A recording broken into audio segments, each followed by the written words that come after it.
Along the southwestern shores of France stretches a coastline that defies natural explanation. Its ruler straight edges cut through the landscape with mathematical precision, bordered by an intricate triangle of forests and sand formations. This seemingly natural wonder conceals one of history's most ambitious environmental transformation projects, a bold attempt to tame an untamable wilderness and convert uninhabitable swamplands into productive territory. This narrative unveils one of the most significant ecological experiments ever undertaken, revealing how French engineers tackled a region that paradoxically functioned as both desert and swamp. Known as the Landes Forest, this vast woodland spans over 1 million acres across southwestern France.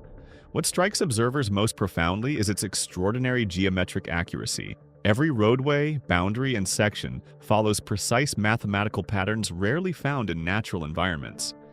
This grid-like organization becomes clearly visible from aerial perspectives, revealing the calculated nature of this massive undertaking. 2 centuries ago, this entire region represented uninhabitable wasteland.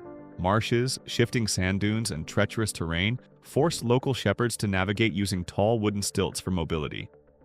These elevated platforms lifted people 8 feet above ground level, allowing herders to spend entire days monitoring their flocks and watching for wolves from this aerial vantage point. During the 19th century, the Landes region ranked among Europe's most desolate areas, a semi-arid desert so challenging that French officials actually attempted introducing camels to the territory. In 1708, French authorities imported camels from the Canary Islands, believing these desert-adapted animals could make the barren landscape productive. However, the experiment collapsed when the camels proved unable to survive European winter conditions.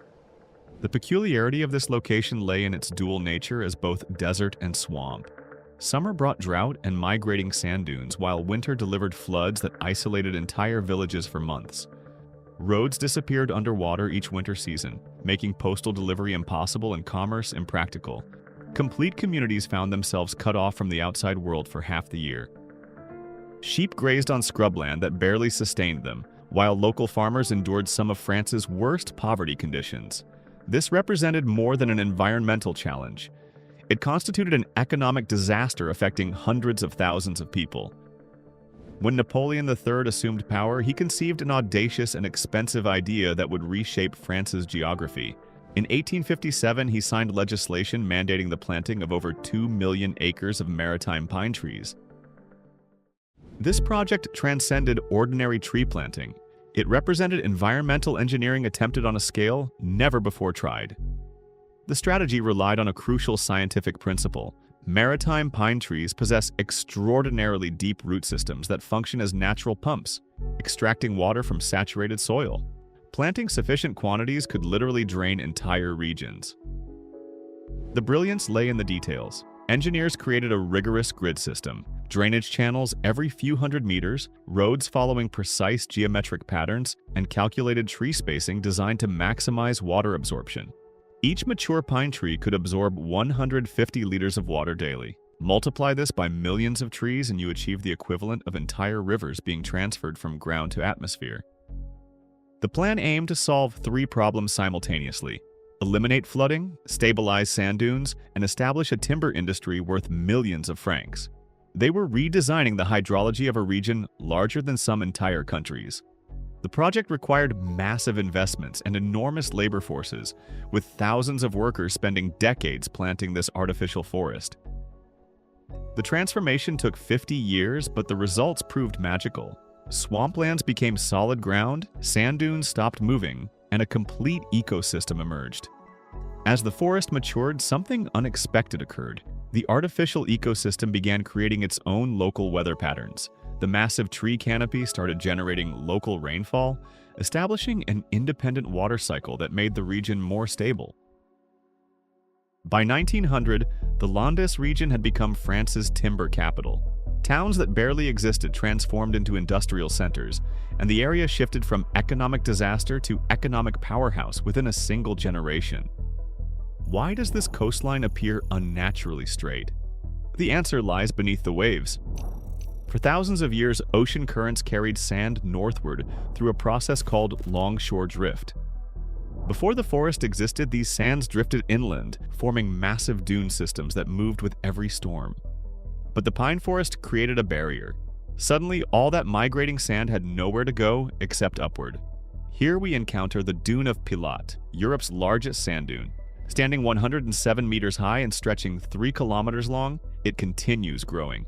It literally devours the forest behind it, swallowing mature trees annually.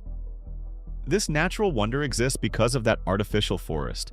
Without the pine trees acting as a barrier, these sands would have drifted inland centuries ago. The dune and forest remained locked in eternal battle while tourists flock to witness this spectacle. Millions visit this marvel annually, unaware they're observing the effects of one of history's largest environmental engineering projects. Before this transformation, an entire way of life disappeared. The stilts used by shepherds, called échasses in French, weren't merely practical tools, they formed the foundation of a complete culture that persisted for centuries. These were carefully crafted implements, inherited across generations, with their own techniques, competitions, and social hierarchies. The most skilled stilt walkers could run, jump, and dance while 8 feet above ground. Shepherds spent 12 hours daily on stilts, covering miles of marshland while monitoring their flocks. They developed unique knitting techniques, creating clothing while walking. They could spot wolves from great distances and coordinate with other shepherds using calls that carried across wetlands. Entire communities lived this elevated lifestyle. The forest conceals strange mysteries invisible to most visitors.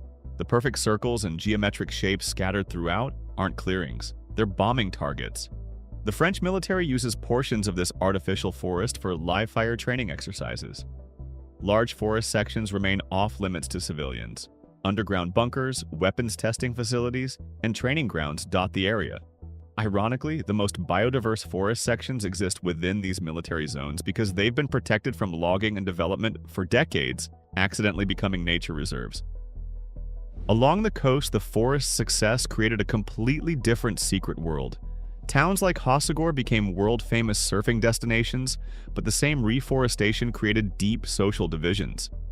Property prices skyrocketed, traditional fishing and farming communities were displaced from their homelands, and families who survived marshes and poverty were ultimately defeated by their region's success. But the most dangerous unintended consequence was environmental. The hidden cost of this artificial paradise is that it's a powder keg waiting to explode. Monoculture pine forests don't just burn, they explode. Pine resin is essentially liquid fuel, and when these forests ignite, they burn at temperatures that melt metal. In July 2022, massive and devastating fires swept through the Lance region, destroying over 20,000 hectares in just a few days. The flames moved at terrifying speeds that firefighters couldn't match, despite their exhausting efforts. Worse still, because this is essentially a crop rather than a natural ecosystem, when it burns, there's no biodiversity to help it recover. Natural forests have dozens of species that regrow after fires. This forest has only one. After fires, barren black earth remains, waiting for humans to replant it. Without continuous human intervention, the entire region could revert to its original wasteland state. Today, millions of tourists visit the Lance region to experience nature. They climb the Great Dune, hike through ancient forests, and surf pristine coastlines. Yet nearly everything they experience is artificial, a human-made natural theme park. Most visitors don't realize they're experiencing one of the world's largest environmental engineering projects. The region now earns more from tourism than timber. People pay premium prices to experience artificial nature they believe is authentic. The Landes forest proves humans can reshape geography on a continental scale. We transformed wasteland into paradise, solved flooding and poverty, and created one of Europe's most famous landscapes. But we also erased a complete culture, created new environmental hazards, and built a natural wonder requiring constant human management to survive.